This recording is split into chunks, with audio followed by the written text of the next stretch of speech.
àwọn NUT tí wọ́n jẹ́ wípé àwọn ní Nigeria union teacher gbogbo ẹ̀ wọn ò tí ì sọ̀rọ̀ sí, wọn ò dá sí nǹkan tó ń ṣẹlẹ̀. Ààrẹ Bọ́lá Ahmed Tinubu wọ́n wà ní ìlú Èkó, ṣé wọ́n ní wọn ò rí pé ilẹ̀ Yorùbá kò sétò ààbò ń bẹ, wọn ò dá sí. Àwọn kan wá sọ wípé kò sáyè kí wọ́n gbétò ààbò ńlẹ̀ fúnlẹ̀ Yorùbá, ṣùgbọ́n ní ìpínlẹ̀ Ọ̀ṣun wọ́n bu ọwọ́ lù fún Mufti Ìwó. ṣó ti ń clear wípé àwọn tó bá tí eléyìí tó bá fẹ́ wúlò fún wọn ìyẹn ni wọ́n ń gbá mú, ìyẹn ni wọ́n ń mójútó. Ọ̀rọ̀ election ṣóun ló kàn níbi tàdé yìí, níbi tí wọ́n ti pa ọmọ Yorùbá tí wọ́n gé orí olùkọ́ tó jẹ́ pé àwọn ọmọ ìwà ní àkàkà wọn. ẹkú lẹ́la náà ni àǹkárá lé ẹ̀rọ bàbá náà ni àǹkérò ọ̀nà mú kí gbogbo ojú tó wò mí ní wákàtí ọ̀wọ̀ yìí mo jẹ̀gbẹ́ ládùúrà wípé aburú kéré ó tóbi kò ní ṣẹlẹ̀ sí ọ̀dẹ̀ oníkálukú wa. Lórí ètò wa Yorùbá Tàṣà gẹ́gẹ́ bẹ́ẹ̀ ṣe mọ̀ pé lórí ètò wa Yorùbá Tàṣà kí la máa ṣe, a máa mú ìròyìn bó ṣe lọ káàkiri wa lórí ayélujára àti wípé bó ṣe lọ láàárín àwọn olóṣèré, a máa mú wá fún etí gbẹ̀yìn olólùfẹ́ wa tẹ́ ń wò wá nílé láti lè kọ́ ẹ̀kọ́ kan tàbí kejì lórí ètò wa Yorùbá Tàṣà náà ni. Kí la wá ní fún ẹ̀yin olólùfẹ́ wa lónìí, òun náà ní ọ̀rọ̀ tó ń ṣe wípé ó ń jà ròyìn ètò ṣe wípé tí ẹ bá gbọ́ á yà yín lẹ́nu yìí pé ǹjẹ́ irú àwọn ọ̀rọ̀ báyìí ó ṣẹlẹ̀ ní junior tá wà yìí, ǹjẹ́ irú àwọn kan báyìí ó ṣẹlẹ̀ nínú ayé tá wà yìí. Máa fẹ́ kí ẹ̀yin olólùfẹ́ wa kí ẹ wá kan fìdílé àbíkẹ́ fìdílé kan torí pé ẹ̀gbọ́n wìrìwìrì lónìí ohun tí ẹ̀gbọ́n rí ẹ̀gbọ́n lónìí lórí ètò wa Yorùbá Tàṣà. Máa fẹ́ kí ẹ wá kan fìdílé àbíkẹ́ fìdílé kan mo jẹ́ máa rọ gbogbo ẹ̀yin olólùfẹ́ tó ṣe pé ẹ̀hún darapọ̀ mọ́ wa tí ó ṣe pé ẹ̀ tí bá wa subscribe sí Yorùbá Tàṣà máa rọ̀ yín máa bẹ̀ yín ẹ bá wa tẹ subscribe button, ẹ bá wa like fídíò wa, kẹ bá wa share, eléyìí ló máa lè fún wa ní ìwúrí láti lè máa wá ìròyìn bó ṣe lọ káàkiri wá fún ẹ̀yin olólùfẹ́ wa láti lè máa jẹ̀gbádùn bó ṣe lọ káàkiri gbogbo àgbáńlá ayé. Máa fẹ́ kẹ́ wá kọ́ fìdílé kẹ jẹ́ ká jọ jẹ̀gbádùn tò nítorí pé ẹ̀gbọ́n wéwìrìn lónìí ẹ tẹ̀lé mi ká lọ. Bí àwọn ìròyìn kan ń jáde ní àwọn bí oṣù mélòó kan sẹ́yìn wípé wọ́n ti gbé ètò ààbò kalẹ̀. Ẹ gbọ́, ẹ̀yin tẹ́ ń gbé níùsì wọ̀nyẹn, ẹ̀yin tẹ́ ń ṣètò lé lórí, níbo ni ètò ààbò yẹn wà báyìí o? Ìrù ẹkùn tẹ́ ń ṣètò lé lórí up and down, tẹ́ ń sọ wípé wọ́n ti gbé kalẹ̀, wọ́n ti approve ẹ̀. Ṣé níbi tá a bá dé yìí, ẹ stop propaganda, ó ń ba nǹkan jẹ́. Ẹ stop propaganda tẹ́ ń ṣe kiri, ẹ yé gbé propaganda kiri mọ́. Àwọn míì ẹ ti fi wọ́n lọ́kàn balẹ̀ wípé òkè wọ́n ti approve ẹ̀ṣọ́ ààbò ti ń ṣiṣẹ́ o. Ẹ wá wò ó lẹ́yìn ọ̀sẹ̀ mélòó kan tẹ́ ṣe àwọn ètò wọ̀nyẹn, ẹ wo nǹkan tó ṣẹlẹ̀ nínú ìlú. Níbi tá a bá dé yẹn má tan ará ìlú mọ́, kò sí ẹnìkan tó wà níbi kankan fún ẹnì kankan, láti orí president lọ́dọ̀ orí councillor, wọn ò sí fún ará ìlú, wọn ò sí fún mẹ̀kúnnù. Àpò wọn ni wọ́n ń jà fún. Ẹ jẹ́ kí ará ìlú mọ̀, ẹ jẹ́ kí gbogbo wa mọ̀ wípé níbi tá a bá dé yìí, tí ará ìlú ò bá lè ya síta lógúnlógún lọ́gbọ̀lọ́gbọ̀n, kò sí ẹnìkan níbì kan wípé ẹnìkan ló fẹ́ wá forí rọ ikú àbí ẹnìkan ló fẹ́ jáde fẹ́nìkan. Tí ará ìlú ní ọ̀rọ̀ tó wà nílẹ̀ yìí, àwọn ló yẹ kí wọ́n fárígá, kí wọ́n tú síta gidi. Wọ́n gé orí èèyàn, àwọn olùkọ́ sì ń ráyè ń lọ síbi iṣẹ́. Orí olùkọ́ tí wọ́n gé yẹn, ẹ rò bí ó máa mọ níbẹ̀ ni? No, ṣé rò bóyá ẹnìkan àbí ilé ìwé kan yẹn ni wọ́n fẹ́ wá fún tí wọ́n á padà? So ẹ̀yin olùkọ́ tó kù ẹ̀ ń wò wípé kò lè dọ́dọ̀ yín. Nǹkan tó bá ti ṣẹlẹ̀ sí ojú ó máa bá imú. Ẹ̀yin tẹ́ ẹ ti jẹ́ union, tẹ́ jẹ́ national, ẹ̀yin tẹ́ ẹ jẹ́ minister of education aláùsá, ẹ sọ̀rọ̀ torí pé kì í ṣe ọmọ yín. Tó bá jẹ́ wípé ọmọ yín ni ẹ ti wá nǹkan ṣe sí. Ìbàjẹ́ 3 trillion náà ní kí wọ́n mú wá, ẹ ti dá sílẹ̀. Ṣùgbọ́n ńgbà tí kì í ti ń ṣe ọmọ yín, ìròyìn tó jáde lẹ́yìn ìgbà tí wọ́n pa olùkọ́ yẹn ni wípé àwọn fẹ́ bá gómìnà sọ̀rọ̀. Wọ́n ní gómìnà Ṣèyí Mákindé ni wọ́n fẹ́ bá sọ̀rọ̀. So ṣé wọn ò tí ì rí Ṣèyí Mákindé bá sọ̀rọ̀ ni láti nǹkan bí ọjọ́ 4 sẹ́yìn? Ṣé àwọn agbésùmọ̀mí wọn ò tí ì rí ẹ̀rọ ìbánisọ̀rọ̀ Ṣèyí Mákindé kí wọ́n bá sọ̀rọ̀ ni? Ṣé ẹ ti rí? Yorùbá níbi tá a bá dé, kí ni ọ̀nà àbáyọ? Ọ̀nà àbáyọ la nílò lọ́wọ́lọ́wọ́ báyìí. Nígbà tí àwọn ìgbìmọ̀ kan ti kóra wọn dìde bá wọn ní kò sáyè kí wọ́n gbé ètò ààbò ẹlẹ́ṣọ́ ààbò ìrù ẹkùn kalẹ̀.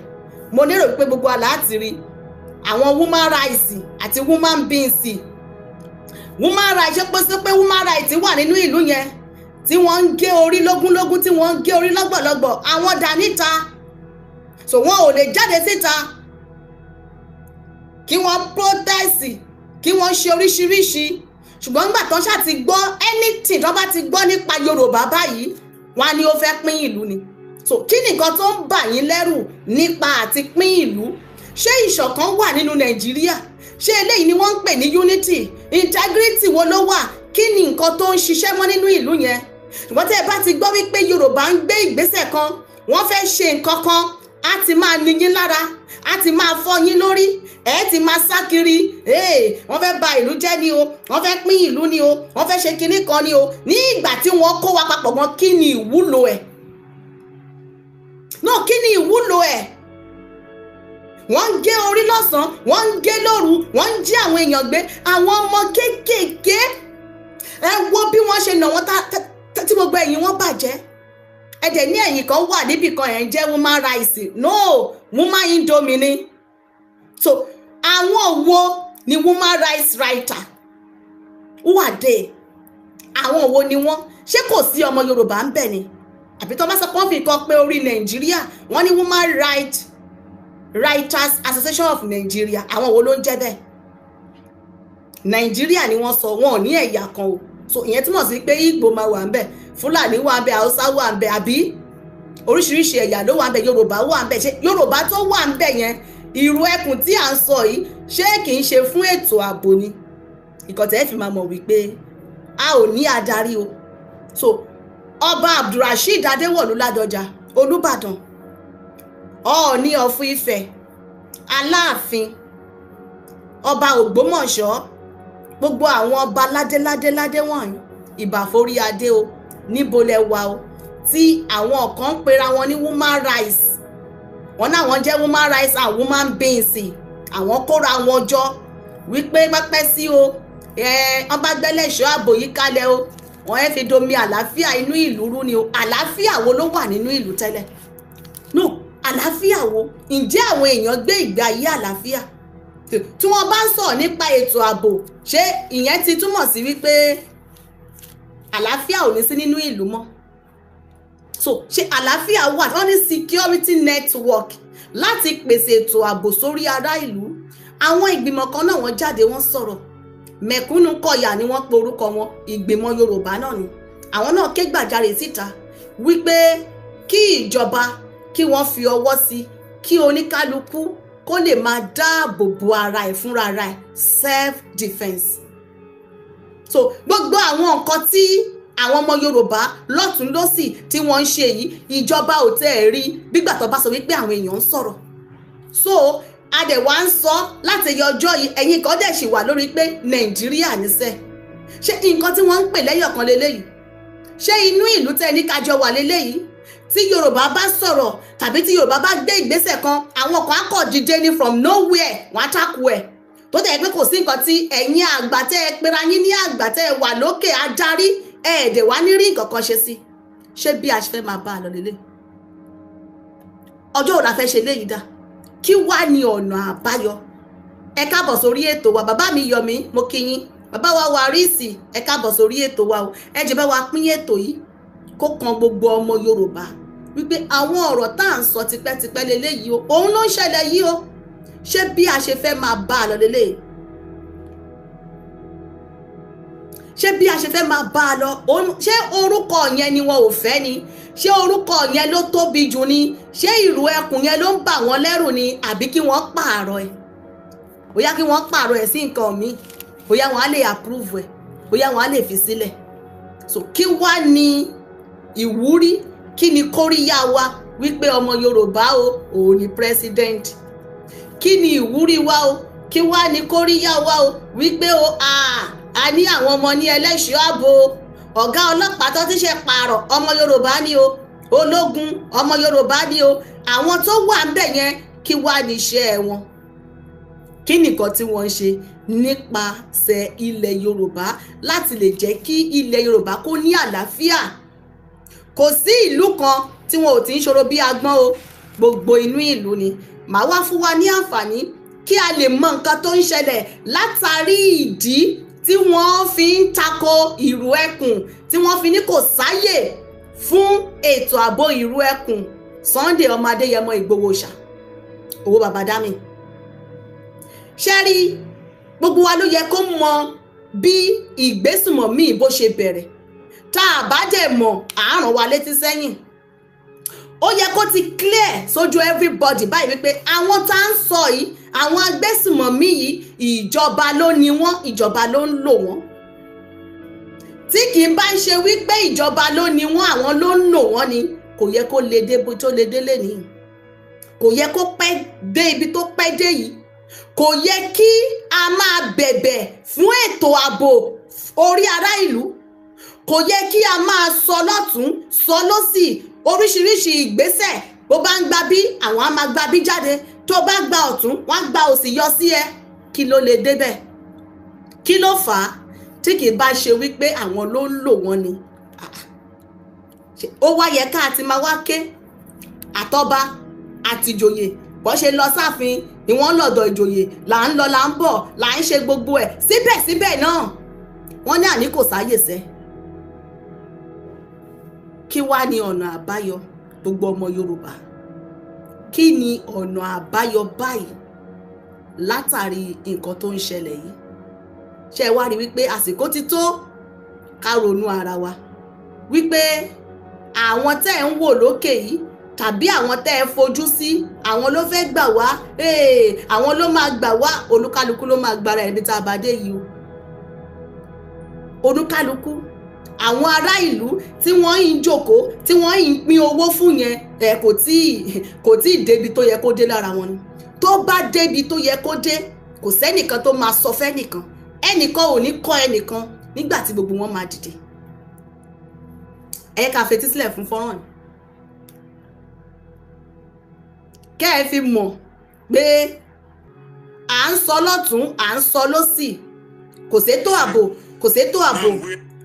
àwọn ló ní wọ́n tí wọ́n dẹ̀ ń lò wọ́n bí wọ́n dẹ̀ ṣe pọ̀ tó tà ń rí fọ́rọ̀ wọn yẹn síbẹ̀síbẹ̀ náà wọ́n ń kó wọn ń wọlé sí ni torí pé tí election bá ti ń kù fẹ́fẹ́ ìgbà ẹni bísínẹ́sì wọn yìí ìgbà ẹni ó máa ń gbèrú sí each party wọn ló ní wọn bí wọ́n ṣe ń lò wọ́n nítorí election ni ẹ bá wa gbọ́ lẹ́nu ọmọ ogun. time for election don dey reach the time wey dey bring be say now wey time for election don dey reach the time wey dey bring foreigners to come inside Nigeria don dey reach you understand una go come see them because we dey see them steady you go see them they go carry if you dey for checkpoint be careful you go see them they go use truck carry guys carry old men carry guys put inside motor carry them dey come they go tell say na Nigerian immigrants abi na migrants I don't know how they speak English they go carry them come inside Nigeria they go build IDP camp for them if they build IDP camp for them they go leave them there they go come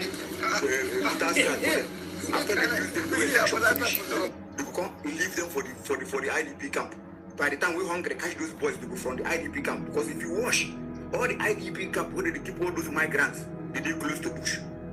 If you hungry carry those boys after they don't use them for election finish, they will abandon them there. They can't carry those boys come from there, enter bush. And then they stop for all the part of Nigeria now. Anywhere you go for Nigeria, me I doing pass. I can see everywhere.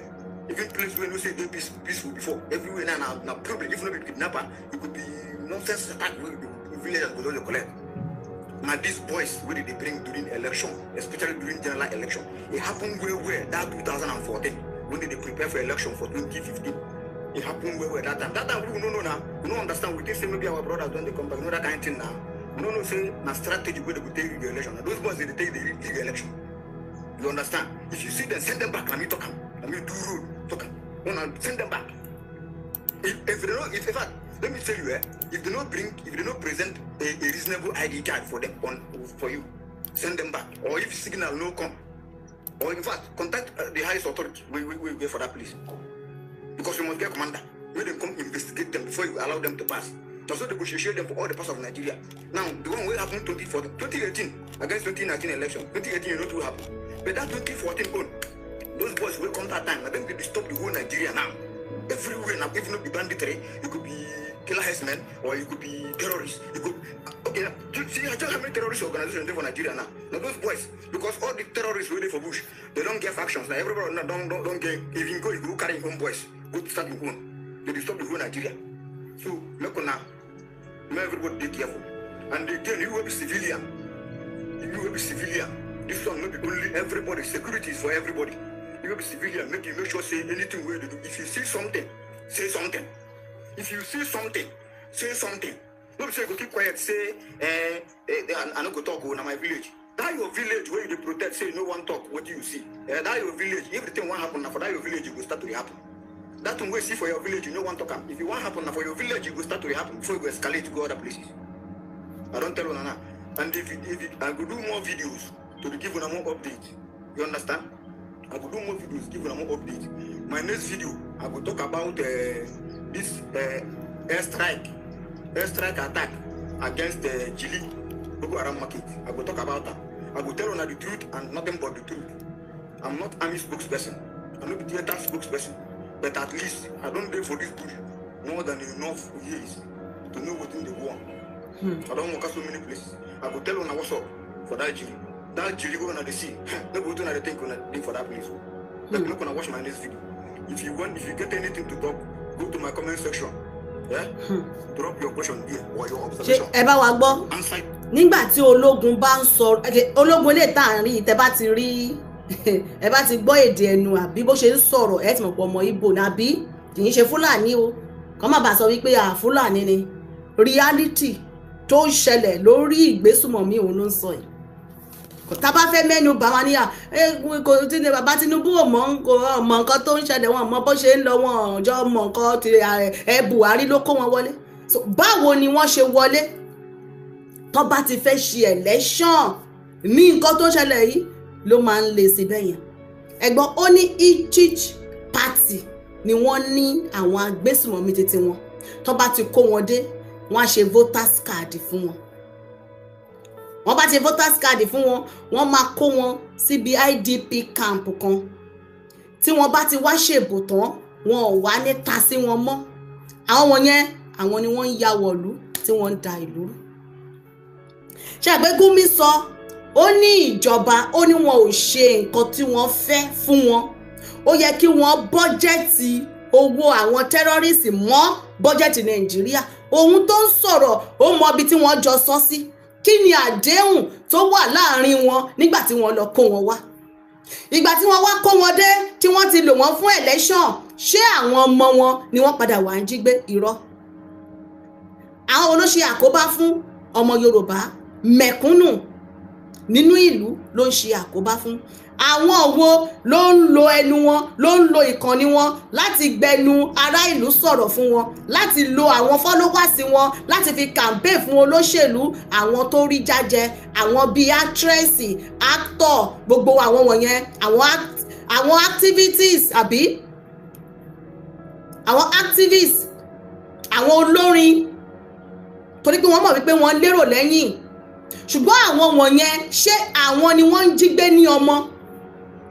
Ìdí tí gbogbo wa gbọdọ̀ fi jókòó káro làákàyè wa níbi tá a bá dé ṣé bí a ṣe fẹ́ máa bá a lọ leléyìí.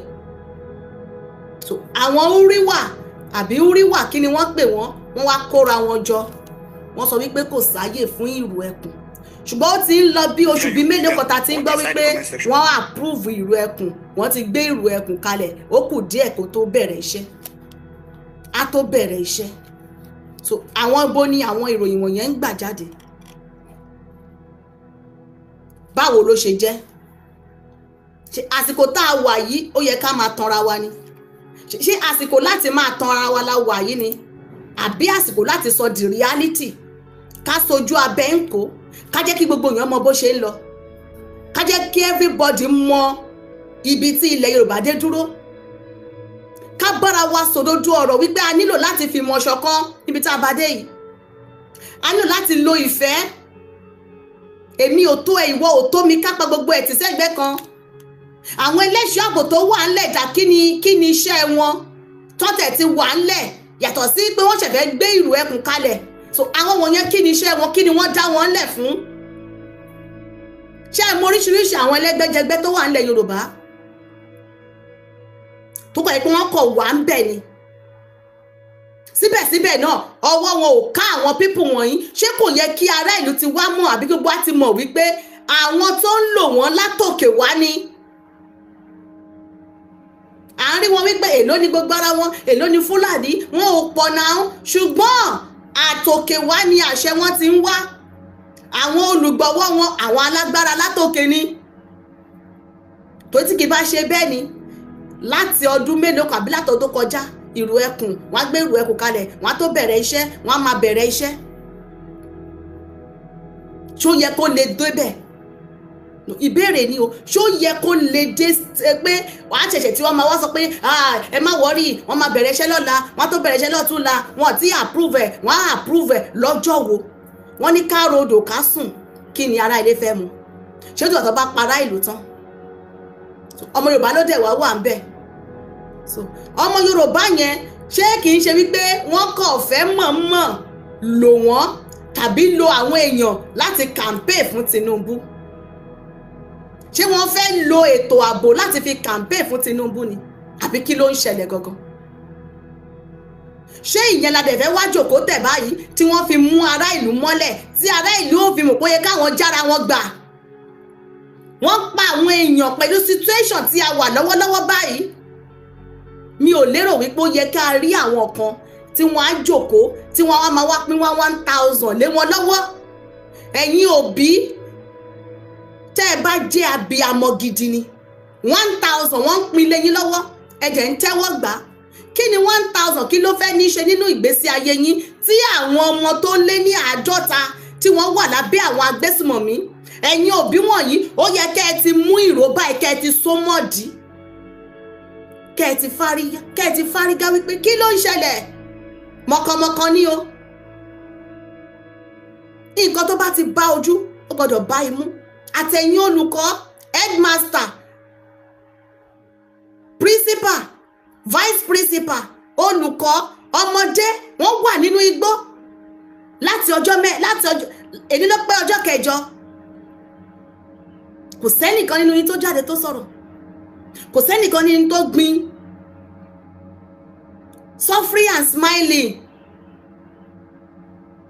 Ẹ̀yin òbí tẹ́ ń tò sẹ́yìn wọn pé ń ṣe ètò abẹ́lé àbí ètò ìdìbò abẹ́lé, kò yẹ kí wọ́n rí ẹnìkan.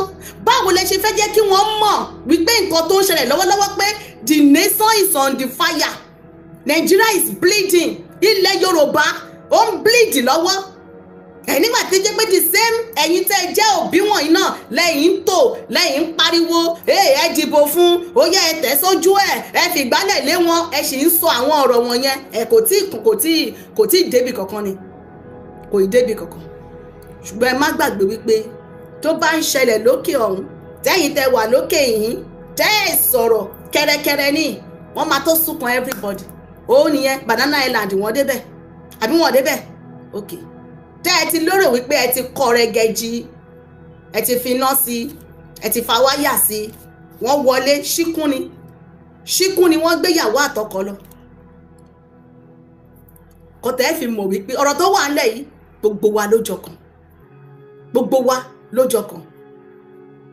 Bàbá mi Yọ̀mí, ẹ káàbọ̀ sórí ètò wa. Bàbá mi Wàrísì mo kí yín, bàbá mi Olúfẹ́mi mo kí yín, bàbá mi Àrólé mo kí yín, olórí Facebook mo kí yín. Bàbá wa Ajíbóyè Abraham mo kí ẹ̀yin náà, ẹ ṣeun gan ni. Ẹ bá wa pín ètò abẹ́ ṣe ń darapọ̀ mọ́ wa wípé àwọn ìgbìmọ̀ òrí wà o, wọ́n ní woman rights ni wọ́n o, wọ́n náà sọ pé kò sáyè kí wọ́n gbé tó ààbò kalẹ̀ o nílẹ̀ Yorùbá pé ó máa divide unity and integrity. Ṣé ìlú iná ń pè pé unity wà? Lápá ibo ni ṣọ́wọ́ ọ̀tún àbòsí, níbo ni unity yẹn wà o?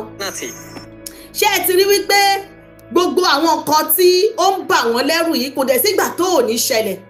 Tó tẹ́ bá ti lè rí ìgbésẹ̀ kan, ìgbésẹ̀ yẹn wọ́n ti máa fúnra sí wípé tí nǹkan yìí wọ́n bá gbèrú kinní ìkalẹ̀ o, tí nǹkan yìí bá ṣe kinní kan báyìí o, ó máa pín Nàìjíríà. Ìgbà wo ni kò ní pín? Torí kì í ṣe ẹ̀yà kan, a sọ èdè kan, a lo àṣà kan, ìmúra wa ò bára mu, oúnjẹ wa, èdè wa, kò sí nǹkan kan tó bára mu mú bẹ́ẹ̀. Èyí tó bà yín lẹ́rù yẹn kò sígbà tó ò ní ṣẹlẹ̀. Tẹ́ ẹ ń gbogbo ẹ̀, tẹ́ ẹ ń pẹ́gbẹ́pẹ́gbẹ́, tọ́ba ni wọ́n fẹ́ ṣe ọ̀gbọ́n ilẹ̀ Yorùbá, ẹ sọ pé rárá. Ṣùgbọ́n lókè ọya ẹ̀ ń dá, ẹ̀ ń rọ̀, gbogbo kan tó wù yín lẹ̀ ń ṣe o. Ẹ̀dẹ̀ wá ní ọmọ Yorùbá ló ń pàṣẹ. So ṣé àwọn ìgbìmọ̀ yìí, ṣé àwọn ló ń pàṣẹ ni? ṣebí à ń rí àwọn ọ̀rọ̀ bọ́n ṣe ń sọ tó ń jáde, à ń rí oríṣiríṣi àtẹ̀jáde níùsì, wọn á tó gbétò ààbò kalẹ̀ àwọn ọmọ Yorùbá táwọn bá gán, ṣebí àwọn bá ń sọ ọmọ àwọn ń ṣiṣẹ́, àwọn ń lọbẹ̀, ọwọ́ orí ẹ̀ náà làwọn wà. Mo ní ṣé àwọn tí wọ́n ń pè ní Uriwa yìí, Woman Rights Writer Association of Nigeria, ṣé wọ́n lágbára ju gómìnà, rẹ́ẹ̀pù àti ọmọ Yorùbá Ààrẹ Bọ́lá Ahmed Tinubu tó wà lórí ipò? Ta ló ń pàṣẹ? Ta ló ń pàṣẹ? Ìbéèrè ni o, ta ló ń pàṣẹ lọ́wọ́lọ́wọ́? Ta la láṣẹ? Ṣé àwọn wọ̀nyẹn ló ń pàṣẹ ni? Àbí àwọn ni ṣe pé àwọn Miyetti Allah bó ṣe máa ń ṣe ń gbà yẹn náà nìyẹn? So àbí ṣé Miyetti Allah ni wọ́n ti yí orúkọ wọn padà ni? Ṣé Miyetti Allah ni wọ́n yí orúkọ wọn padà sí Uriwa ni, tí wọ́n sọra wọn di woman right lọ́sàn gangan? Àbí kí ló ń ṣẹlẹ̀? Ìdí tí a gbọ́dọ̀ fi fìmọ̀ ṣọ̀kan nílẹ̀ Yorùbá nìyẹn. Ìdí tí a gbọ́dọ̀ fi fìmọ̀ ṣọ̀kan ní ilẹ̀ Yorùbá, ká jọ mọ nǹkan tá à ń ṣe. Nǹkan tá à ń ṣe ni ká mọ̀ wípé kí wá ní ọ̀nà àbáyọ. Ètò ààbò ò dẹ̀ sí. So kí wá ní ọ̀nà àbáyọ? Ṣé kí wọ́n sì mú ará ìlú mọ́lẹ̀ náà ni wípé kò sí ọ̀rọ̀ tá a lè ṣe, ẹ ṣáà ìdúró náà? So ká ìdúró náà tí wọ́n á fi para ìlú tán. Ṣé ká ìdúró náà àwọn ọmọ ọlọ́mọ wọ́n wà ń bẹ̀ àgbọ́ kankan lé lórí? Àwọn tí wọ́n ń jáde tí wọ́n ń lọ ìdìbò yẹn, tó bá jẹ́ àwọn ọmọ wọn ló wà ń bẹ̀, ǹjẹ́ wọ́n á lè rojú láyè lọ? Olúkálùkù ń dúró dìgbà tó máa kan òun. Àwọn tó bá tí kàn kókó jabele ni, kálukú ló mi ṣe tirẹ̀. Ṣé bí a ṣe fẹ́ máa bá a lọ nìyẹn? Gbogbo ẹ̀yin ènìyàn wa, ọmọ Yorùbá, ṣé bí a ṣe fẹ́ máa bá a lọ nìyẹn ní ilẹ̀ Yorùbá? Ìdí tí a fi ń sọ nìyẹn pé ká fọwọ́sowọ́pọ̀ gẹ́gẹ́ bí ohun tí òjíṣẹ́ Ọlọ́run yìí tí wọ́n sọ, wípé nǹkan tó olúkálùkù bá ní kó fi gbára ẹ̀ sílẹ̀ o. Yorùbá ẹ dìra o. A ti ń pariwo tipẹ́tipẹ́, à ń sọ wípé níbi tá a bá dé, nǹkan tí everybody tó bá ní, bó jẹ́ àdúgbò ẹ ló lè gbà sílẹ̀ ni, nǹkan kíkọ ó fẹ́ dira ni, ó fẹ́ anything tẹ́ ẹ bá ní, ẹ délé bá ní, ẹ jogún bá ní, ẹ kó síta. Ẹ bá wa gbọ́ nǹkan tí pásítọ̀ yìí sọ. Ẹ̀yin ọmọ ìjọ ẹ lọ ṣe kí o tó dáa ṣe. Tó yẹ pé tó bá gbé ìbọn wọ ẹ̀dọ̀ yín, kọ́ kọjú ìbọn tira wọn, kí ìbọn ti ẹ̀yìn jò, tàbí kẹrí oyin kẹfì lé wọn, tàbí tó bá ń bọ̀ ní ṣọ́ọ̀ṣì yín, kọ́ ti kú kó tó dé ṣọ́ọ̀ṣì yín. Ẹ lọ ṣe o. Ẹ jẹ́ sọ fún yín, àwọn ọmọ ìjọ tèmi o, tí bá dé àsìkò, tí bá ní kó wá ṣe, tó bá ṣe, máa lé wọn. Tókè mi ò fẹ́ kọ́ ọmọ ìjọ tèmi kankan kú. Mi ò lè dira. Káwọn ọmọ ìjọ mi má dira. Olùṣọ́ àgùntàn rere ni mí. Mi ò lè wọ́ kọ́ máa pa ọmọ ìjọ mi. Nígbà tó dé ìlú Àwọ̀, ṣọ́ọ̀ṣì yẹn, àwọn kan kégbe lórúkọ Jésù. Jésù lágbára láti gbà wọ́n lẹ̀. Ṣùgbọ́n Jésù ní ó di ọ̀run. Ní Kaduna, gbogbo ṣọ́ọ̀ṣì ọlọ́rẹ́ nìyẹn. Àwọn ìyàwó tó pè lórúkọ Jésù, síbẹ̀síbẹ̀ wọ́n pa wọ́n. Ló fà á. Jésù ní ó di ọ̀run. Ẹ tó bá kú ní tiẹ̀ gbé o. Ìwọ tó bá mọ àjò tó dáa ṣe, yọjú sí mi. Mo ní ẹ̀ka ìjọ tó pọ̀. Mo ní l'Amẹ́ríkà, ní London, mo ní káàkiri ní Nàìjíríà bí. Mo pè é ṣàkíyèsí ni ẹ o. Ọba sọ pé pásọ̀ tó ń ṣe ọ̀rọ̀ mi ò lágbára. Ṣùgbọ́n tó bá dà mí mọ́lẹ̀ máa gé ẹ jẹ. Máa gé ẹ jẹ.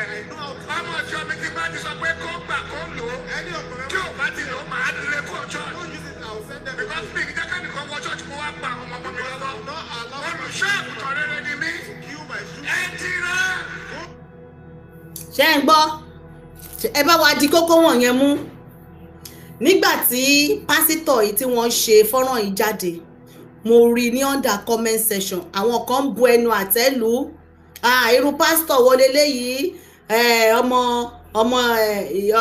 Ọlọ́run ti wọnú ayé o, pásítọ̀ ti di ẹni ayé o, kinní kan ti ṣe kinní kan o. Ṣorí ẹ̀yin tẹ́ ń kọ irú kọ́mẹ́ǹtì yẹn, ẹni tó bá ń tàn yín lè máa ń tẹ̀lé.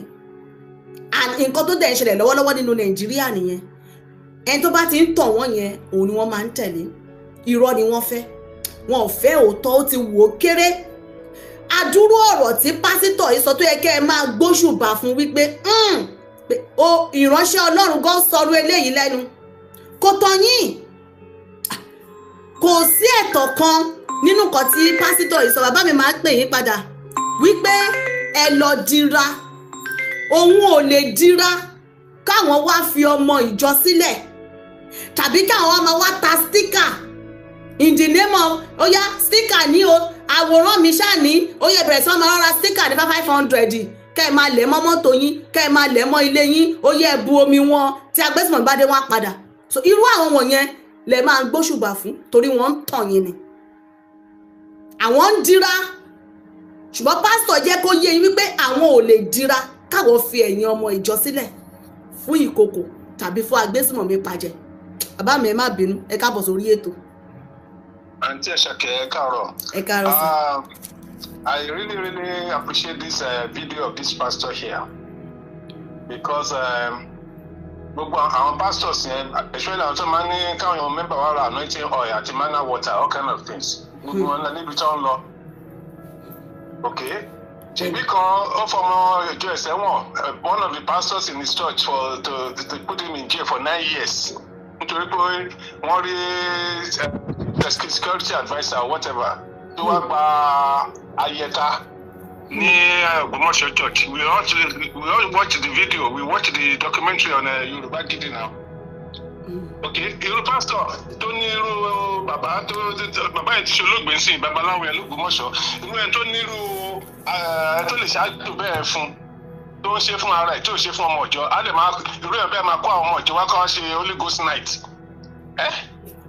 Òun dẹ̀ nìkan tó lò tó ẹ pé lọ́ba yìnbọn sí kò ní wọlé àbí ó ní bó ṣe lè disappear. You now have thousands of people standing there overnight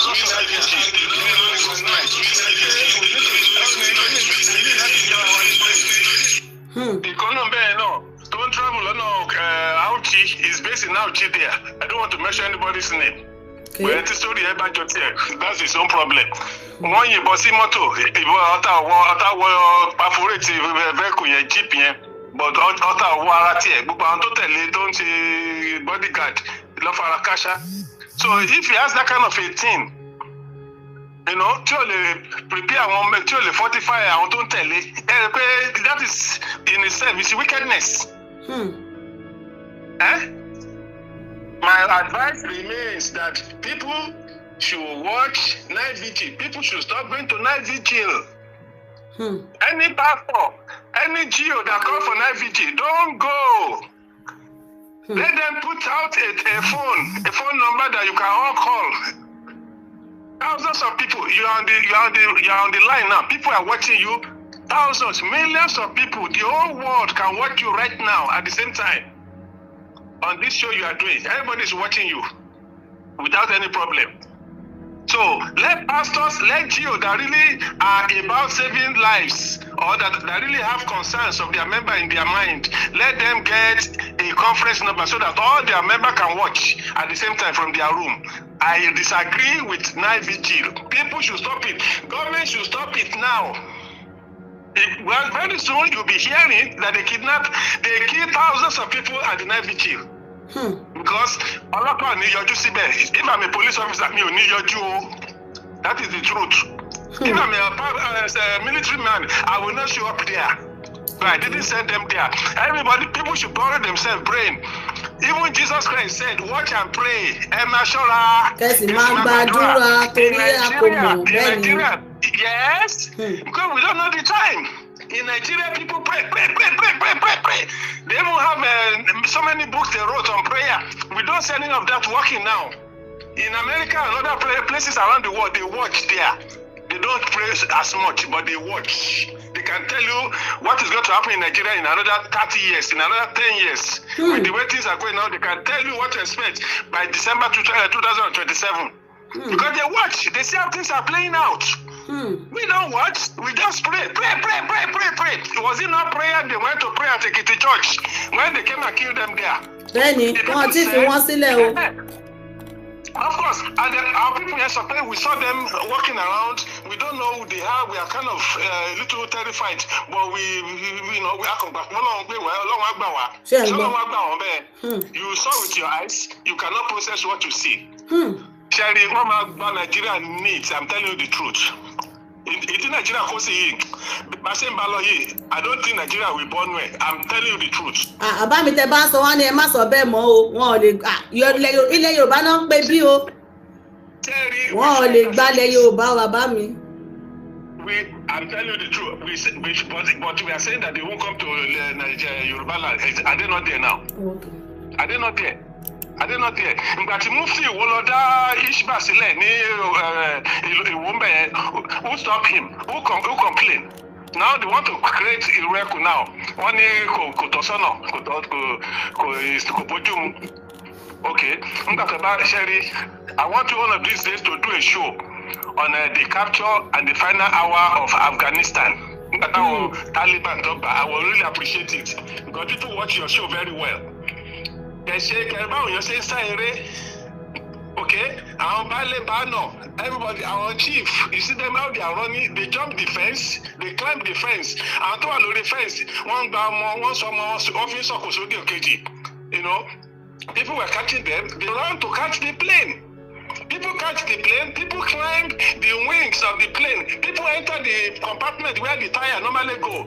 People enter inside there, but when the plane is ready to move, people were falling down from the sky. It's in the YouTube, it's right there. Play it for Nigeria to remember, to refresh their memory. All this mama, long back, 1,000, 2,000 from these people. Let me give you a chance. There may be other people who want to speak. Bàbá mi ó kọ ẹ̀kọ́ tẹ́ máa bá wa dá sí. Kí lè bá wa rí sí ọ̀rọ̀ ètò ààbò ìrù ẹkùn tí àwọn kan jáde tí wọ́n ní kò sáyé. The thing is, àti jẹ́ káwọn Fúlàní tó gbọ́ Yorùbá wọ́n máa decide fún àwa Yorùbá. Ibi tí ìyà ti máa jẹ ìran Yorùbá nìyẹn. Ẹ̀ ń bá níyà ò lè jẹ ìran Yorùbá, ó ń deceive rẹ̀.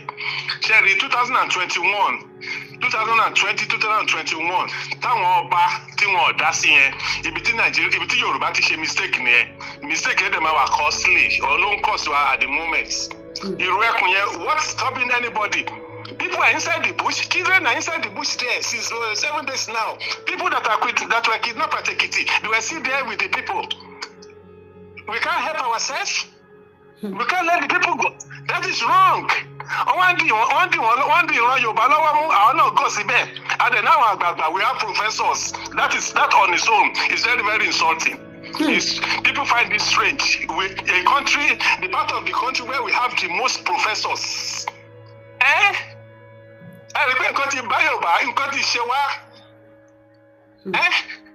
The part of the country where we have the most professors. We are not talking about a federal character professor now. We are talking about professor recognized everywhere around the world.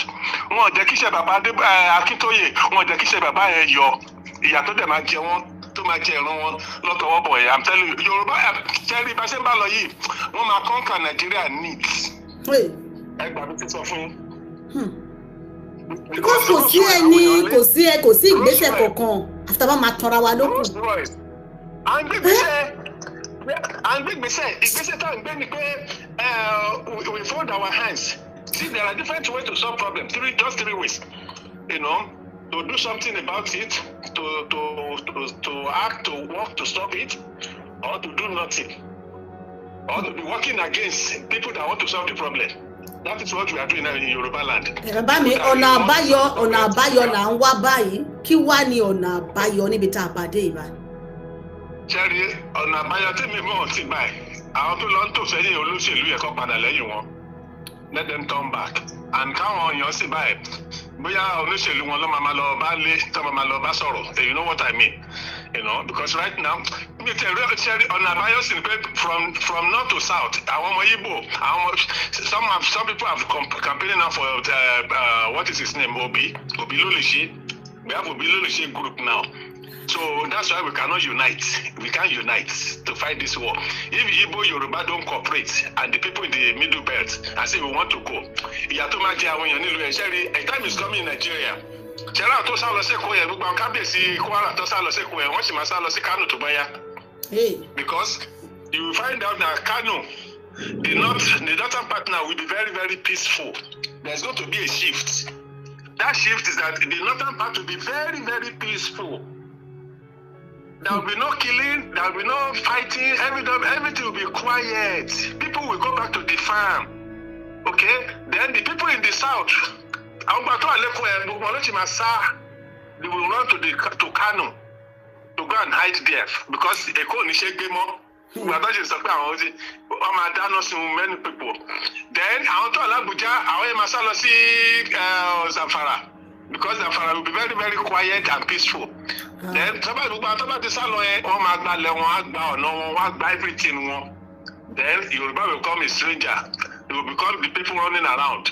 You know, like the Fulani are doing now. Igbo land, one might buy not about for one chance, but one might hide a little bit because they don't have too many Muslims there.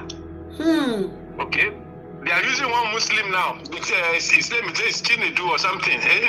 Or what kind of name they gave him. It may be just one of the Fulani people that live in the middle, in the southeast. We want our Sharia. That is what they will do.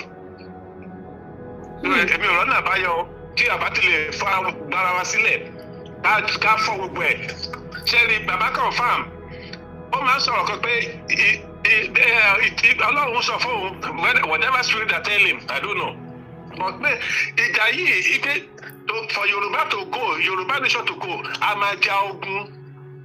Ó máa sọ dáadáa, I listen to him several times, ó sọ dáadáa pé ogun ló máa kẹ́yìn gbogbo ọ̀rọ̀ à ń bára sọ̀rọ̀, à ń ṣàlàyé, à ń lo diplomacy, à ń ṣiṣẹ́ lábẹ́lẹ̀, àwọn ọba yìí náà ń ṣiṣẹ́ lábẹ́lẹ̀. Mọ̀rú iṣẹ́ tí àwọn ọjọ́ táwọn bá ṣe lábẹ́lẹ̀, àwọn Boko Haram, àwọn Fúlàní ní ṣiṣẹ́ tí wọ́n face to face, ẹ̀yìn ṣiṣẹ́ tí lábẹ́lẹ̀, ẹ̀yìn tí máa lọ dọ̀bálẹ̀ fún sọ̀tà ní Sokoto mẹ́, nǹkan ti bá ìran Yorùbá. Ṣé iṣẹ́ abẹ́lẹ̀ ṣó ràn eléyìí mọ́ ẹgbọ́ ẹyẹ ènìyàn wa? Ṣèbá oríṣi abẹ́lẹ̀ tó ṣe aṣáàrísì, wọ́n ṣàfọ́mọ wọn bímọ wọn kọ́ ọmọ lórúkọ, wọ́n tẹ̀ fẹ́ ìyàwó mi. Tí o bá ṣiṣẹ́ lábẹ́lẹ̀, báwo lọ̀rọ̀ ọmọ ṣe fẹ́ wọ ìnáwó abẹ́lẹ̀ náà ni ẹ máa ń ṣiṣẹ́ yẹn náà. You know, so my own point, actually, destiny into hand the Afghanistan, hand Nigeria eventually. People will run. So our Nigeria say, call them warm up, let them go and learn how to run, how to jump, how to scale a fence while running. You know, and how to climb. All these 4 skills, every Nigerian should go and learn how to run very well, how to jump, how to climb, how to scale a fence, because all of these 4 skills, they play out very well for the Afghans when the Taliban capture Kabul and their airport, and the American said to them that, okay, give us 24 hours or 48 hours, we will remove our troops from there. Because Biden said, we cannot continue to lose thousands of American daughters and sons. In a fight that the Afghans were not ready to fight. Exactly, because those are nínú Nigeria báyìí. Àwọn wọ́n keep wọ́n busy, wọ́n náà wọ́n dìbò abẹ́lé. Ẹ̀ ń ṣe primary election níbi tí àwọn ọmọ kéékèèké ti wà tó yẹ kí gbogbo street ló yẹ kó ti ya síta. Everybody ti fárígá wípé àwọn ọmọ yẹn sẹ́ẹ̀ gbọ́dọ̀ lọ gbà wọ́n wá. Everywhere kò silent. Silence. Biden said we cannot continue to lose the lives of American daughters and sons over a battle in Afghanistan that the Afghans are not ready to fight themselves. Who fight that kind of war? I won't fight that. Sorry, I can't fight for Nigeria. That is my truth. Because it's not worth it. You send people to go and fight, then you release information to the enemy to wait for them there, and they ambush Nigerian soldiers. They just waste innocent lives. You are putting people in the army that are repentant Boko Haram. Where do terrorists don't repent? A terrorist is always a terrorist. You put them in a camp. You now say you have radicalized them. Is that how to de-radicalize? Who can de-radicalize any human being? Are we okay? Is that how to do it? Is that how to fight and win? Is that how people want to help you fight a battle that you cannot fight by yourself? When you are fighting against yourself. Cherry, Nigeria get problem. When them are buying, I'm telling you, Nigeria more Nigeria. I don't pray for Nigeria. Allah will check him down while I told my brother from Nigeria. Because I don't we know how to divorce our wives. When we find out that we cannot work together anymore, we know how to divorce our husbands. When we know that this man, if I stay too long with this man, he will kill me one day. I watched a video, it was recorded about 2, 3, 4, 5 years ago in Texas. Okay? Somebody sent the video to me. I will send it to you. Okay. This man, he was looking at his wife right now in front of him. He just drove his car over her head. People were saying, he reversed again. He crushed it the second time. And he called the police. I said, I just killed my wife now. Yes? He's a Nigerian. And he won an Igbo man there. Okay? Because it didn't work. That is what Nigeria is doing. That is what the Fulanis are doing to the rest of us now. They were crushing us and crushing us. And we can't say no. We can't walk away from it. We know how to divorce. Do you know how many marriages have been divorced this month alone? You know how many marriages? If you don't know, go to Mapo Hall in Ibadan there. Every day there is a divorce there. Say, how come me? Because Kimaloku. People are saying it every day, but we don't know how to do that to Nigeria. God did not create Nigeria. God did not create Nigeria. Is that our pastor man so nonsense? Is the destiny of God to have us together? No, God did not create Nigeria. God did not create Nigeria. So this pastor is right in what he's saying. Say,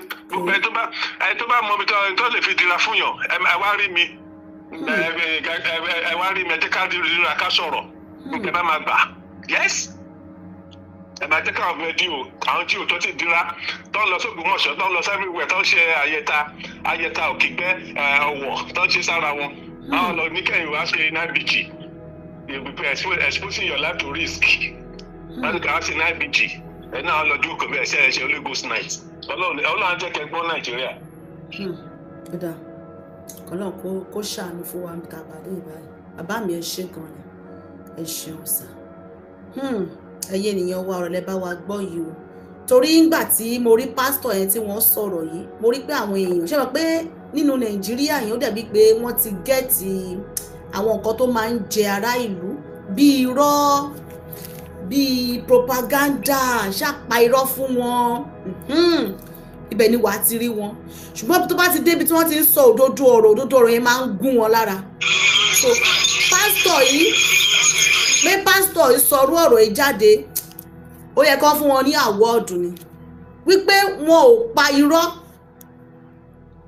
wọ́n jẹ́ kí ará ìjọ mọ̀ wípé ẹ wá, èmi ò sí lára àwọn pásítọ̀ tí kì í dira o, èmi ń dira o, ṣùgbọ́n bí mo ṣe ń dira yẹn mo gbọ́dọ̀ jẹ́ kí ẹ̀yin tẹ́ ẹjọ́ ọmọ ìjọ náà kẹ́yìn náà dira, torí tí agbésùmọ̀mí bá dé kó má di pé wọ́n wá mú yín ṣíkúnṣíkún, tàbí wọ́n wá bèèrè pé báwo ni pásítọ̀ ṣe wá ṣe, ṣebí inú ṣọ́ọ̀ṣì náà ni pásítọ̀ wà, ìbọn ò ṣe ba pásítọ̀, wọn ò ṣe gbé pásítọ̀ lọ. So kí ni kóun wá sọ, wọ́n lè ti kó àwọn ọmọ ìjọ lọ, ṣùgbọ́n ọmọ ìjọ tóun bá ní kó dira tó bá kọ̀ òun máa lè jáde kúrò nílé ìjọsìn òun. Ṣé pásítọ̀ yẹn ò gbìyànjú? Ṣé kí wọ́n tàn yín ni? Kí wọ́n máa sọ bí tàwọn general overseer, ẹ wá ra sticker, omi tó ń ju ike tí wọ́n ń dà sẹ́nu lẹ́ẹ̀kan, wọ́n ní kẹ́ ẹ wá rà ní 10 million àbí 10,000 20,000 omi 5 litre wọ́n á tà fún yín ní 10,000 wọ́n á tà fún yín 20,000 wọ́n á da góyà lé lórí. ṣùgbọ́n wọ́n níbi tí wọ́n ń yá o wọ́n ń tẹ́lẹ̀ o èyí tó lo áǹkì nínú wọn. àwọn dẹ̀ ní gbogbo owó àti tithe àti offering wọ́n ra bulletproof car ọkọ̀ tó yẹ pé tó bá da ìbọn bo a kò máa tá dànù ni inú ẹ̀ làwọn ń jòkó sí o. ẹ̀yin bá parí ìṣọ́ òru ẹsẹ̀ lẹ fi rìn lọlé o nínú òkùnkùn ẹsẹ̀ lẹ fi rìn lọlé o. ṣùgbọ́n tẹ bá ti wọ́rẹ́ tó lè sọ òdodo ọ̀rọ̀ tó yẹ kẹ́ ẹ tẹ́tí ńlẹ̀ dáadáa àwọn ọ̀rọ̀ tí wọ́n sọ yẹn kẹ́ ẹ mú lò ẹ ti máa wá tako wọn. wọ́n bú pásítọ̀ yìí ni Olanda comment section mo ní ó tẹ̀tí dá ẹ kọ̀ntínú máa bú wọn. tó bá yẹ pé wọ́n ń tàn yín ní báyìí ẹ máa gbé kùndùsì fún wọn ẹ bẹ̀rẹ̀ sí ní máa yìn wọ́n. ẹ̀tàn lẹ́yìn èèyàn kan ń wá ẹni tó bá ti wá ń sòótọ́ ọ̀rọ̀ yẹn òun ló máa wá di ọ̀tá yín. jẹ́ ká gbọ́ sí lẹ́kọ̀ọ́. ẹ̀yin ọmọ ìjọ you members ẹ lọ ṣe ájò tó dáa ṣe tó yẹ pé tó bá gbé ìbọn wọ ẹ̀dọ̀ yìí kó kọjú ìbọn tira wọn kí ìbọn ti ẹ̀yìn jò tàbí kẹrí oyin kẹfì lé wọn tàbí tó bá ń bọ̀ ní ṣọ́ọ̀ṣì yìí kó ti kú kó tó dé ṣọ́ọ̀ṣì yìí ẹ lọ ṣe o ẹ jẹ́ sọ fún yín àwọn ọmọ ìjọ tèmi o tí bá dé àsìkò tí bá ní kó wá ṣe tó bá ṣe máa lé wọn tó kẹ́ mi ò fẹ́ kọ́ ọmọ ìjọ tèmi kọ́kọ́ kú mi ò lè dira. ẹ bá wa fún màmá yìí ní thumb up ẹ jọ̀ọ́ bá wa tẹ láìkì fún wọn. mi ò lè wọ́ kọ́ máa pa ọmọ ìjọ mi. nígbà tó dé ìlú Ọ̀wọ̀ ṣọ́ọ̀ṣì yẹn àwọn kan kẹ́gbẹ́ lórúkọ Jésù. Jésù lágbára láti gbà wọ́n lẹ̀. ṣùgbọ́n Jésù ni ó di ọ̀run. ní Kaduna gbogbo ṣọ́ọ̀ṣì ọlọ́rẹ́ ni àwọn ìyàwó tó pè lórúkọ Jésù síbẹ̀síbẹ̀ wọ́n pa wọ́n ló fà á. Jésù ni ó di ọ̀run. ẹ tó bá kú ni tiẹ̀ gbé o. ìwọ tó bá mọ àjò tó dáa ṣe yọjú sí mi. mo ní ẹ̀ka ìjọ tó pọ̀. mo ní lamẹ́ríkà ní London. mo ní káàkiri ní Nàìjíríà bí. mo pè é sákèsí ni ẹ̀rọ. ọba sọ pé pásítọ̀ tó ń ṣe ọ̀rọ̀ o. mi ò lágbára. ṣùgbọ́n tó bá dà mí mọ́lẹ̀ máa gé ẹ jẹ. máa gé ẹ jẹ. ọmọ ìjọ mi ti bá ti sọ pé kó gbà kó lò ó. tí ò bá ti lò ó máa lè kó jọ. bíbá tí mi ní jẹ́ kẹ́ni kan wọ ṣọ́ọ̀ṣì kó wá pa àwọn ọmọ mi lọ́wọ́. olùṣọ́ àgùntàn rere ni mí. ẹ dira. ẹ jọ̀ọ́ ọ̀rọ̀ tí bàbá yìí sọ sẹ́ẹ̀ mo ló yẹ kán fún wọn ní àwọ́ọ̀dù tọ́ba níta ló yẹ kí wọ́n fún ní pásítọ̀ àwọ́ọ̀dù lọ́dún pásítọ̀ tó yẹ kí wọ́n fún ní wọ́n ò tàn yín wọ́n ò pamọ́ wípé nǹkan tó jẹ́ ti ìṣẹ̀ṣe o àbí nǹkan tí Yorùbá lè lò láti fi gbára àwọn òlòdì sí àwọn nǹkan ni wọ́n máa sọ fún yín wípé ẹlẹ́bọ ni tó lè yẹ pé nǹkan ẹbọ yẹn òun làwọn ń lò fún ìràpadà o òun ni wọ́n ń lò tí wọ́n ní amúkiní kan wá mú mọ́ra ibo ni wọ́n ti rí ṣé ní Bíbélì ni wọ́n kọ sí ni nàbí ní Kùránì ni wọ́n kọ síbẹ̀ ṣe rí pé ẹ̀tàn lẹ́yìn kan ń fẹ́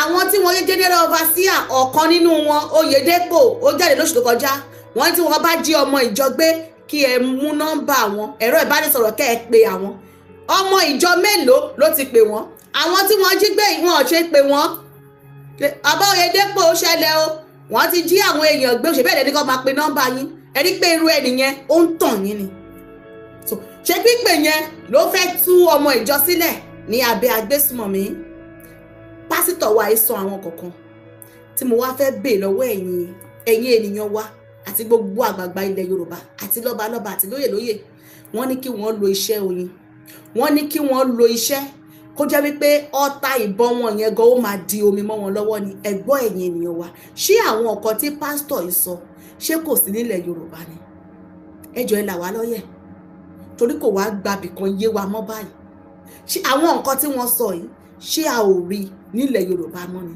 ṣé wọn ò lè ṣe é ni ṣé a ò lè rí alágbára kan tákọ̀ jòkó kó ṣe dandan ni pé kí wọ́n pariwo ẹ̀ síta níbi tí wọ́n wà yẹn, ṣèbí wọ́n ní egbé wà, àfẹ́ẹ̀rí, gbogbo ẹ̀tọ́ ló wà yẹn, ṣé wọn ò lè lò ó kọ́kọ̀ balẹ̀ gàjà sí àárín àwọn agbésùmọ̀mí yẹn kí wọ́n dẹ̀ palẹ̀ àwọn ọmọ wọ̀nyẹn mọ́ kúrò ńbẹ̀ kí wọ́n wá bára wọn nílé? ẹjọ́ ṣé kò sí ni? a ní ká béèrè ni o. ṣé inú fíìmù àwọn Ọdúnládé, àwọn bàbá Abíjàwàrà, Fádèyí Olóró, ṣé inú ibẹ̀ lakọ̀ tí ń wò ó nígbà tá a kéré ni? wọ́n gba ògiri yọ, wọ́n gba ìkùlé yọ, wọ́n gbéra wọn báyìí fẹ́ẹ̀, wọ́n lọ bà lórí àpáta. ṣé gbogbo àwọn nǹkan wọ̀nyẹn ṣé kò sí ni? ìbéèrè ni o. torí mo rí pé àsìkò rèé láti lo àwọn nǹkan wọ̀nyẹn láti gba àwọn èèyàn là ni, pàápàá jùlọ irú àwọn ọmọ tó wà lọ́ndà agbésùmọ̀mí yẹn. ṣé wọn ò lè lo orú nǹkan yẹn? ṣé bí ẹnìkan ló jáde nígbà kan ní Ọ̀yọ́ tó sọ wípé bàbá yẹn wà nù ọkọ̀ báyẹn, rántí nígbà tó ṣe ọ̀rọ̀ Aládìgún, kò ṣe ọ̀rọ̀ Aládìgún, bàbá kan jáde wípé àwọn á tan Ìgbòho Òòṣà tó bá dójú ogun, àwọn á dẹ̀ bá ogun jẹ́ mọ́ ọ lára. so irú bàbá yẹn ṣé wọn ò lè bá wa gbéra lọ síbi tí àwọn tó kó ọmọ iléèwé wà ní? irú ogun yẹn bóyá wọn kọ àwọn agbésùnmọ̀mí yẹn wọn á kọ̀ sùn lọ, wọn á dẹ̀ palẹ̀ àwọn ọmọ yẹn mọ́ kúrò ńbẹ̀ lákàkà wọn bẹ́ẹ̀. torí wọ́n ní wọ́n ń tò lábẹ́, wọ́n ń tò lókè. ṣé bí mo rò bá gbogbo àwọn nǹkan tó yẹ kó fi máa tò lókè, tò láàrin, tò lẹ́gbẹ̀ẹ́ náà ní gbogbo àá fi jọra wọn. àwọn ọba abọ́ sọ̀rọ̀ wọn ní ẹni sùúrù, kò gbá gidigidi, kò gbá káàrọ́ọ̀ṣì, pẹ̀lẹ́kùtù ni, a gbọ́dọ̀ mú lọ́lọ́ alágídí, àmọ́ bá a ṣe ń bá wọn sọ̀rọ̀, àmọ́ bá a ṣe ń yanjú ẹ̀. ọjọ́ wo gangan ni a fẹ́ rí èsì ẹ̀? ṣé gbogbo kí ni wọ̀nyẹn ṣe ọkọ̀ máa ń sọ ni, àbí tó bá a ṣe ń sọ̀rọ̀ ẹ̀ báyìí kó ní ọ̀rọ̀ kan tẹ́nìkan sọ báyìí ẹ̀ ti rí wọn á gbé jáde báyìí láìfún ni, tí wọ́n á bẹ̀rẹ̀ sí ni máa pe oríṣiríṣi ẹni tó bá sọ kinní kan. ṣé lórí ara wa ni a ti máa ní agbára ni? àwọn ọ̀tá rèé tí wọ́n wọlé wá, tí wọ́n ń kógun ja ìlú, tí ìlú ń dáwóró. níbo wá ni àwọn nǹkan wọ̀nyẹn wà? kò sí. bàbá wa ní nothing like that madam, never was. wọ́n ní if there ever was, mi ò rí dáadáa mọ́ o. I sincere and falsehood has taken it over. ó ṣẹlẹ̀. kí wá ni a fi máa wá ń sọ̀rọ̀ wípé ilẹ̀ Yorùbá náà ń pe bí o, wọn lè dé bí o? mo rò bí àwọn nǹkan yẹn ta gbójúlé la fi ń sọ̀rọ̀ bẹ́ẹ̀ yẹn ni. kí wá ní nǹkan tá a wá gbójúlé ta fi máa sọ wípé a ní wọn lè dé ilẹ̀ Yorùbá sẹ́, ilẹ̀ Yorùbá náà ń pe bí yìí, wọn bí wọn dá bẹ́ẹ̀. ẹ má yẹ káwọn èèyàn bínú tán o, ẹ má yẹ káwọn àgbà bínú tán. bá bínú tán, àsìkò àti bínú tán yẹn kò tí ì tó ni? àbí wọ́n ń pò pọ̀ lọ́wọ́, àbí wọ́n yìí ń ṣàjọ, àbí kò tí ì pé? ok, tí Oyin àti Agún tán sàn dà ìyẹn tí wọ́n kọ́, torí Tóyìn yẹn mọ̀ pé ó ti ṣẹlẹ̀ rí nínú struggle yìí tí wọ́n ní kí wọ́n máa dá owó Agbọ́n, kọ́ máa dá owó Oyin, kọ́ máa dá owó gbogbo ẹ̀. ìyẹn náà ń kọ́, ṣé wọn ò lè bá wa lò kọ́ fi kojú wọn ni? because wọ́n ní nǹkan téèyàn bá ní láfi gbára ẹ̀. ok, kí la wá ní, kí wá ní ọ̀nà àbáyọ ní ìkórí ìta tá a dé dúró yìí láti gbára wa? kí wá ní ọ̀nà àbáyọ, kí wá ní ọ̀nà àbáyọ láti gbára wa ní ìkórí ìta tí a dé dúró yìí sẹ́ gbogbo ọmọ Yorùbá? ọ̀nà àbáyọ la nílò báyìí o, níbi tá a bá dé yìí, ọ̀nà àbáyọ. gbogbo ilé ìta ti ṣe síwájú, ẹ fọkàn balẹ̀, wọ́n ń tò lókè. ọmọ Yorùbá ni, adarí wa ni, wọn sọ fún wọn tẹ́lẹ̀, kì í ṣe bóyá ká ṣe ni la ṣe ń rìn tẹ́lẹ̀ yẹn. ó yẹ ká jẹ́ kó bá mọ̀, kí ìjòyè mọ̀, ó yẹ káwọn olóṣèlú, ó yẹ kí wọ́n darapọ̀, ó yẹ ká wọnú olóṣèlú, ó yẹ kó olóṣèlú wọnú wa. ó dá o, àti gbogbo àti hìn àti hẹn. ibo ni wọ́n padà wá bá dé báyìí? ṣé bí a ṣe fẹ́ wá lajú kalẹ̀ ní tí gbogbo ẹ̀ á máa lọ bó ṣe ń lọ yìí? ṣé ní bẹ́ẹ̀ ṣe máa ní lọ́kàn wípé ẹ̀wọ̀n Fúlàní kan ṣe àwọn eléyìí ò wà lélẹ́rẹ́ o. ṣé rí àwọn ọmọ tí wọ́n kó yìí, mi ò rò bó yẹ kí ó pé ọjọ́ mẹ́ta gọ́ pọ̀ jù tó yẹ ká ti rí, kí a ti máa rí àpẹẹrẹ wípé àwa Yorùbá a ti ṣetán. ó yẹ ká ti máa rí àwọn ọmọ tí wọ́n kó yìí, wọ́n gé orí odidi olùkọ́ kò sí ọ̀kan tó ṣẹlẹ̀ nínú ìgboro ìlú tó ti ṣẹlẹ̀ gan everybody jókòó ni wọ́n lọ ń ṣe ìfọ̀rọ̀wérọ̀ pẹ̀lú wọn wọ́n á sọ̀rọ̀ wọ́n á ti kúrò everybody ló yẹ kó ti mú ìrú ẹ̀ báyìí kó ti tú olúkálukú ti faraya kí àwọn abiyamọ kí wọ́n ti sán ọ̀já kí wọ́n máa san báyìí kí wọ́n ní kí ló ṣẹlẹ̀ wípé sẹ́ẹ̀ àníkẹ́ ẹ lọ kó àwọn ọmọ wọ̀nyẹn wá tẹ̀ ẹ̀ bá kó wọn wá ní wọlé ṣùgbọ́n the same set of people máa fi fọ́nrán kan hàn wá wọ́n ṣe ń pinlé wọn lọ́wọ́ ni èní ni o ààrẹ Bọ́lá Ahmed Tinubu ṣe ń sọ lọ́wọ́lọ́wọ́ ṣe bí wọ́n pààyàn wọ́n gé orí yàn ní Ọ̀yọ́ wọn ò yọjú wọ́n sọ over 30 community wọ́n sọ di ahoro ní Kwara wọn ò yọjú lẹ́ni wọ́n ti wá ọdún iléyá di ọjọ́ ṣé Wednesday àbí Tuesday wọ́n ti wá wọ́n wà ní primary election lọ́wọ́lọ́wọ́ báyìí máa play fídíò wọn fún wa kẹ́ ẹ bá wà rí wọn kẹ́ ẹ fi mọ̀ wípé ó kàn wá jura lọ wípé ọ̀rọ̀ tó wà nílẹ̀ yìí ní mẹ̀kúnnù ló kàn tó bá jẹ́ ọmọ Ṣèyí ni wọ́n gbé ṣé wọn ò ní ti fi sílẹ̀ alága ìjọba ìbílẹ̀ kì í ṣe rẹ́pù o kì í ṣe gọ́vnà o alága ìjọba ìbílẹ̀ igbákejì ẹ̀ la gbọ́ wípé wọ́n jí gbé ní ìjẹta nígbà tó máa di àná wọ́n gbé sílẹ̀ kò lò 24 hours ni mo sọ o kò lò níbẹ̀ ṣùgbọ́n ọmọ mẹ̀kúnnù ó ti pé ọjọ́ mẹ́jọ 8 days ni wọ́n ti lò báyìí 8 days ni kódà èní ni sátidé ok ààrẹ Tinubu lẹ́ ń wò yẹn ò lè wọ́n wà lẹ́kọ̀ọ́ Èkó ni wọ́n wà o wọ́n ti dé sẹ́kọ̀ọ́ Èkó náà ń pè bí o. Demonstration of internal democracy. And it has been going very well according to plan. This is politics. Grassroots politics. Where every member of the party has a right to participate and be involved. Yes. So show that we have an internal democracy and it's peaceful and well organized. Excellency, you give the state governors the permission to go ahead and organize an acceptable premise across the country. Are you satisfied with the process so far? So today, I am very satisfied, very, very satisfied that these governors, they've done well in their various states. To fact, from the world congresses to local government congresses to the delegate accreditation, validation, members register, and certification of the electoral process. It has been on very well. At least you will score democracy at a high level. These people are showing massive support for you, Mr. President. What do you say to them? I'm just excited. They challenge me more.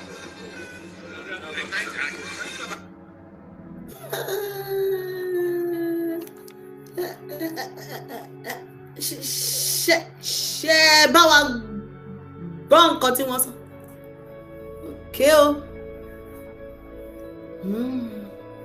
wọ́n ní democracy ṣé democracy ni wọ́n practice yìí àpàdà wá ṣe nǹkan báyìí o kò sí ọ̀rọ̀ ẹyọ kan tí wọ́n sọ lórí ètò ààbò tó mẹ́hẹ democracy this is kí náà sọ yẹn politics àbí kí ni wọ́n sọ tán nísìnyí yẹn no mi ẹjọ́ tẹ́lẹ̀ bá máa rántí ẹ̀yin ọ̀jọ̀gbọ́n wa torí ṣẹ́rí èmi ò ń play fídíò wọn o mo kàn rí pé ilé ó ṣẹ̀ jẹ́ fresh lẹ́ni wọ́n ṣẹ̀ dé Èkó ni bí mo ṣe ń jòkó yìí ni mo rí kò tí ju bíi 15 minutes ago kí n tó jòkó ni mo rí mo ní ó dáa ó ti ẹ̀dá fẹ́ ṣètò káwá play ẹ̀ báwo èèyàn ara àwọn wọn ń ṣiṣẹ́ ara àwọn iṣẹ́ tó ń ṣe lábẹ́lẹ̀ lélẹ̀ iṣẹ́ lọ lábẹ́lẹ̀ o ẹ̀yin ará ìlú iṣẹ́ gidi wọ́n ní wọ́n ní wọ́n gbé kùndùsì fún wọn, wọ́n ní wọ́n wọ́ọ̀kì gidi. Ṣé wọ́n wọ́ọ̀kì ni? Ṣé wọ́n wọ́ọ̀kì ni wọ́n kó odidi àwọn ọmọ iléèwé tira? Ṣé wọ́n wọ́ọ̀kì ni wọ́n bẹ́ orí olùkọ́ dànù? Ara iṣẹ́ kan náà nìyẹn. Àní by the time tó bá máa ṣe tán pẹ̀lú ará ìlú, ojú everybody máa clear. Everybody máa padà wà okay. Àti wà okay, a máa padà wà okay gidi. Wọ́n ní democracy and coastal road ó dáa. Wọ́n ní wọ́n ń lòdù ẹ̀ lọ́wọ́, wọ́n ṣiṣẹ́ gidi o. Gidi. Democracy ni wọ́n kàn just náà kàn sọ bẹ́ẹ̀ yẹn. Ṣé kí politics ni wọ́n ń bá kiri? Wọ́n ní grassroots democracy. Grassroots. Ta láàrin dálẹ́bi ìbáwọn ará ìlú ní ṣe bọ́ rí wọn kójọ àbí àwọn ló ń tẹ̀ sójú ẹ̀ ṣe ọmọ wọn ló bá wọn ń tẹ̀ sójú ẹ̀ ni ọmọ wọn mélòó lẹ rí lórí ìlà ìyàwó wọn mélòó lẹ rí lórí ìlà ń bẹ̀ ṣe bí ará ìlú ni àwọn ẹbí olùkọ́ tí wọ́n gé lórí gan ẹ̀ ti rí wọn bẹ̀ àwọn tí wọ́n jí ọmọ wọn gbé lẹ́yìn ìkùlé wọn ní gbogbo ẹgbẹ́ wọn wá lọ tò wọn à ń bọ̀ wá o ẹni bà ló mọ̀ àwọn fẹ́ sáré dé abẹ́ igi ń bẹ̀ yẹn wọ́n ní wọ́n ṣe primary election bẹ̀ tí àwọn ọmọ ọlọ́mọ wọ́n sọ ọ̀rọ̀ ẹyọ kan báyìí lórí ọ̀rọ̀ ètò ààbò tó bá yá wọn ni wọ́n ń ṣe diplomacy láti ọjọ́ ẹtì èní ni ọjọ́ àbámẹ́ta o ọjọ́ wo ni wọ́n fẹ́ wá lo diplomacy yẹn o tí wọ́n á fi gba àwọn ọmọ ọlọ́mọ jáde ṣe ẹ rí fídíò yẹn lánàá ẹ jẹ́ kí mi lè fi àwòrán yẹn hàn tó wọ́n jẹ́ ọmọdé mo lérò pé gbogbo wa á ti rí i ó tẹ̀ pé àwọn kan wá padà sọ wípé fídíò yìí fọ́tò yẹn àwọn ọmọ kan ni mo mọ̀ pé ẹ sọ bẹ́ẹ̀ pé àwọn ọmọ kan ni ní nọ́ọ̀tì ní so àwọn ọmọ tí wọ́n kọ́ nílẹ̀ Yorùbá yẹn wọn kì í ṣe ọmọ ṣèbí nọ́ọ̀tì nìkan ni wọ́n ti ń lọ àwọn ọmọ ṣèbí àwọn èèyàn náà ló máa ń sọ tá a bá gbé fídíò wá wo kó sí Àṣàkẹ́ wo nọ́ọ̀tì ló ti ń ṣẹlẹ̀ wọ́n á yanjú ẹ̀ láàrin ara wọn ṣé kò padà délẹ̀ Yorùbá bí ètò tí mo ṣe fún lánàá ni. kí ni ẹ̀ṣẹ̀ àwọn ọmọ wọ̀nyí báyìí ẹ̀yin ìjọba Ṣèyí Mákindé ẹ wá nǹkan ṣe sí ọ̀rọ̀ àwọn ọmọ tó ń jí gbé láti ọjọ́ ẹtì nínú pé ọjọ́ méje ayé ènìyàn wa àwọn agbésùmọ̀mí wọ́n ti dá fọ́tò àwọn ọmọ wọ̀nyẹn síta o wọ́n ti nà wọ́n bàjẹ́ ẹ wo òun lẹ́ ń wò yìí àwọn ọmọ iléèwé tí wọ́n jí gbé níjọba ìbílẹ̀ Oríire ní ìpínlẹ̀ Ọ̀yọ́ ìlú Ẹ̀sìn Ẹ̀lẹ̀ Ògbómọ̀ṣọ́ Baptist Nursery and Primary School LA Primary School Community High School gbogbo àwọn iléèwé tí wọ́n ti jí wọn gbé àwọn ọmọ wọn yẹn lẹ́ ń wò yìí o ọ̀kan lára àwọn sínétọ̀ yẹn òun ló upload ẹ̀ láìpẹ́ nísìnyí wípé kí ìjọba àwọn iléeṣẹ́ ológun iléeṣẹ́ ọlọ́pàá kí wọ́n step up kí wọ́n wá nǹkan ṣe sí bí wọ́n ṣe kọ́ sí nìyẹn ó lẹ̀ ń wò lójú amóhùnmáwòrán yìí ẹ jọ̀ọ́ kí ni ẹ̀ṣẹ̀ wa lórílẹ̀‐èdè báyìí kí ni ẹ̀ṣẹ̀ àwọn ọmọ kéékèèké yìí Ọlọ́run o Ṣèyí Mákindé ẹ̀yin gómìnà ẹ̀yin rẹ́ẹ̀bù gbogbo ẹ̀yin sínétọ̀ nípínlẹ̀ Ọ̀yọ́ ní gbogbo ilẹ̀ Yorùbá tó bá jẹ́ wípé ọ̀kan lára àwọn ọmọ yín ni wọ́n jí gbé báyìí ṣé bí ẹ ṣe fi wọ́n sílẹ̀ lélẹ́yìí Ọlọ́run Elédùmarè o níbo lójú rẹ̀ wà ìyà yìí ti pọ̀ ju ẹwà àwọn ọmọ kéékèèké ẹ jọ̀ọ́ ẹ bá wa gbà wọ́n ẹ wá gbogbo ọ̀nà kẹgbà àwọn ọmọ wọ̀nyí kò dá báyìí ìyà yìí ti pọ̀ ju kò dá báyìí ọmọ ọdún méjì ní àkàkà àwọn agbésùmọ̀mí ọmọ ọdún méjì ẹ wo ìnà ìyà tí wọ́n ń ná àwọn ọmọ kò dá ìdájọ́ Ọlọ́run á wà lórí ayé gbogbo yín o tẹ́ ẹ wà ní ipò àṣẹ tó yẹ kẹ́ ẹ gbà wọn ọmọ wọ̀nyí tẹ́ ẹ gbà wọn ìdájọ́ Ọlọ́run á wà lórí ayé yín o Ọlọ́run ọmọ kékeré ní àkàkà àwọn agbésùmọ̀mí ẹ dẹ̀ fi wọ́n lẹ̀ láti ọjọ́ méje sẹ́yìn wọ́n ti nà wọ́n pa ó. Ẹ bá wa pín ètò ìkọ́dọ̀dọ̀ Ṣèyí Mákindé. Olúbàdàn Ọba Abdulrasheed Adéwọ̀lú Ládọjà. Aláàfin Ọ̀yọ́ ìpínlẹ̀ Ọ̀yọ́ lápapọ̀ Ṣèyí Mákindé. Tó bá jẹ́ ọ̀kan nínú àwọn ọmọ yín ni wọ́n jí gbé, ṣé ẹni tí wá nǹkan ṣe sí i? Ṣé bí ẹ ṣe fi wọ́n sílẹ̀ lélẹ́yìí? Àwọn ọmọ kéékèèké ni wọ́n ṣe báyìí náà. Olùkọ́ tí wọ́n bẹ́ lórí àtorí àti gbogbo ara wọn ó wà lọ́dọ̀ wọn bẹ́ẹ̀. Olùkọ́ kejì tí wọ́n pa èní ni wọ́n sin wọ́n o. Ṣé bí a ṣe fẹ́ máa bá a lọ rìn nílẹ̀ Yorùbá? Ọmọ Yorùbá ló wà lórí ipò Ààrẹ Bọ́lá Ahmed Tinubu. Tó bá jẹ́ pé ọmọ Ṣèyí Tinubu ni wọ́n mú tiraṣẹ́ ní ti gbà wọ́n. Máa wá pín ètò yìí. Ẹ wá gbogbo ọ̀nà kẹgbà àwọn ọmọ wọ̀nyí sílẹ̀, kò dá báyìí o. Kò dá báyìí o.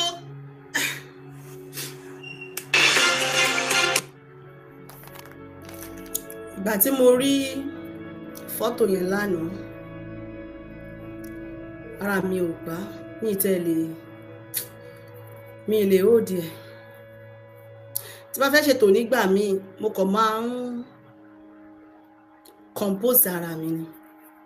Láti ìgbà tí ìṣẹ̀lẹ̀ yẹn ti ṣẹlẹ̀, mi ò lè sọ pé mo get ara mi. Kí àwọn èèyàn dẹ̀ ṣe báyìí wà kí wọ́n dájú báyìí. So, wọ́n ti wá o, Ààrẹ Tinubu ti wá sẹ́kọ̀ọ́ bọ́dílọ̀ báyìí o. Wọ́n fẹ́ wá ṣọdún iléyá nìyẹn o. Wọ́n ò san ọ̀kan lórí ọ̀rọ̀ ètò ààbò yẹn o. Ṣé wá rí pé gbogbo géèmù tí wọ́n ń play yẹn ó jọ yíra wọn ni. Wọ́n ní grassroots democracy, politics, òṣèlú ni wọ́n fi gbogbo ará ìlú ni wọ́n fi ń play.